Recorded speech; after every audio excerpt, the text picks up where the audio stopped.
Di video kali ini kita akan mereview bareng-bareng KPI dari teman kita yang udah dikirimkan lewat Instagram F-Project HR.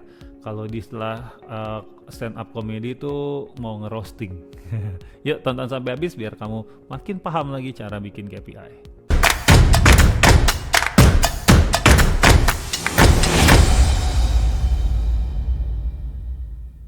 Halo semuanya, kembali lagi di channel Tanya Kak Sam. Jadi selama ini kan video-video saya tuh udah banyak banget ya ngomongin teori-teori tentang pembuatan KPI. Nah seperti ini contoh-contohnya. Nah supaya pemahamannya lebih gampang dan bisa dipraktekkan langsung, maka saya membuka diri nih dan tim. Yuk kirimin KPI yang udah ada di kantor kamu, kirimin ke kita lewat Instagram aja ya. Instagram aja @fprojecthr nih ya. Coba di follow dulu, follow ya. Kalau udah dikirimin. Nah kalau ngirimin jangan cuma ngirimin KPI-nya doang ya, tapi kasih tauin perusahaannya di bidang apa ya. Lalu ini KPI yang dikirim itu posisinya untuk posisi apa. Nah tolong dikasih tauin supaya kita lebih ngerti konteksnya. Nah yuk kita langsung aja teman-teman, kita roasting tanda kutip ya, bukan mau mempermalukan tapi untuk belajar KPI yang sudah dikirim. Pertama yang saya lihat dulu adalah KPI yang ada ini bagian-bagiannya ada apa aja. Kalau kita lihat di sini nomor, oke nggak masalah. Ada bagian, lalu ada indikator KPI. Nah ini membuat saya agak bingung terus terang. Bagian itu maksudnya apa sih gitu ya? Apakah ini maksudnya bagian yang letteran, bagian cutting, atau bagian stiker, atau bagian rakitan? Apakah ini dipisah-pisah? Karena tulisan bagian ini adalah jumlah SPK letteran nomor 1 kita lihat. Jumlah SPK letteran yang terselesaikan. Nah, apakah itu bagian? Sementara ada tulisan lagi indikator KPI, jumlah target SPK tercapai. Nah, di sini saya agak confused, agak bingung. Padahal kalau yang indikator KPI-nya ini nggak ada, menurut saya bahasa KPI yang benar itu adalah yang ada di bagian jumlah SPK letteran yang terselesaikan. Ya, itu bahasa KPI yang benar. Jadi review saya, saran saya, coba deh dibikin yang lebih clear bagian ini maksudnya apa gitu ya. Kalau emang bagiannya adalah bagian artinya bagian letteran, ya tulis aja letteran gitu ya. KPI-nya adalah jumlah SPK letteran yang terselesaikan. Menurut saya harusnya begitu. Target udah benar, harus ada target. Bobot udah benar, ada bobot. Bobotnya 40 tambah 10, 50 tambah 5, 55, 75. Oh, wait. Bobotnya kalau kita jumlah berapa ya totalnya? 40 tambah 10, 50. Tambah 5, 55, 55 tambah 20, 75, 75 tambah 35, gua nggak salah hitung kan? Jadi berapa? 105, 110. Nah, ini bobotnya ini harusnya jumlah totalnya 100% ya teman-teman gitu, jadi jangan lebih dari 100%. Oke. Hasil berarti ini kalau di bahasa kami itu realisasi ya. Oke, targetnya 10, realisasinya berapa? Nah, kayak gitu itu udah benar. Nah, yang kanan lagi nih. Nilai bobot kali hasil. Sebetulnya sebelum bobot kali hasil kita harus ada satu lagi, yaitu skor apa? Bagaimana bagaimana merubah antara target versus hasilnya itu menjadi sebuah skor. Nah, skor ini baru dikaliin bobot, itu baru nilai akhir gitu ya. Contoh gini deh biar gampang.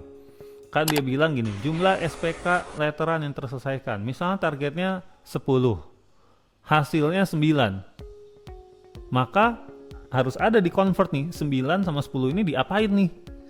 Ya, antara target sama hasil ini diapain, dibagikah atau dikali-kah atau dikurangin kah atau apakah gitu kan.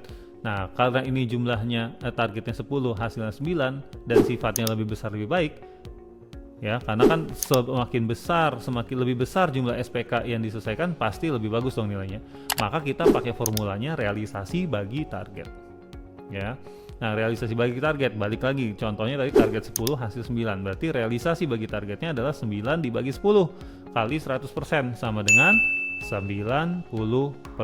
Itulah nilai dia ya di poin KPI nomor 1, lalu baru dikali bobot ya, jadi 90% baru dikali 40%. Oke, jadi ini ada satu yang missing kolomnya ya teman-teman.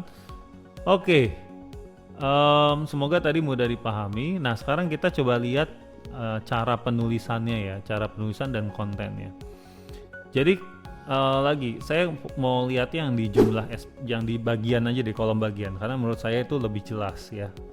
Jumlah SPK nomor 2, jumlah SPK cuttingan yang terselesaikan. Ini oke, ini bahasa KPI yang benar ya, jumlah SPK cuttingan terselesaikan. Tetapi kadang-kadang kan nih SPK itu kan susah ditargetin karena kita nggak tahu kan nanti akan dapat SPK-nya berapa, sehingga targetnya mesti berapa. Bayangkan kalau misalkan tidak ada atau bisnisnya lagi sepi,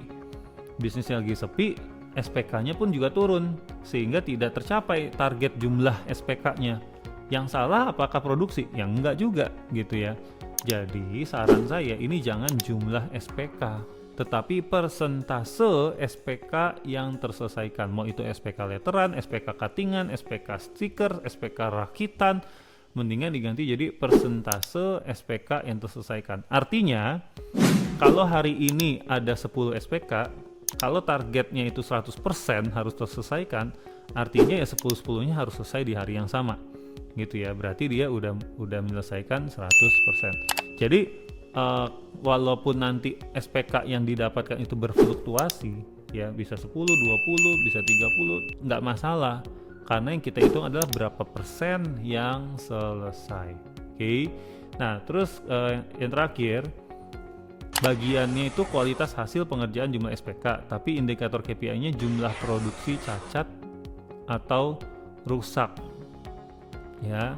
Nah menurut saya ya, ini dari kata KPI-nya, sekarang kita lihat yang ke jumlah produksi cacat atau rusak ya. Menurut saya ini udah benar, ini udah bagus, jadi bisa dihitung berapa sih jumlah yang cacat atau rusak. Atau alternatifnya bisa juga adalah berapa nilai kerugian akibat produksi yang cacat atau rusak. Jadi yang dihitung adalah rupiah.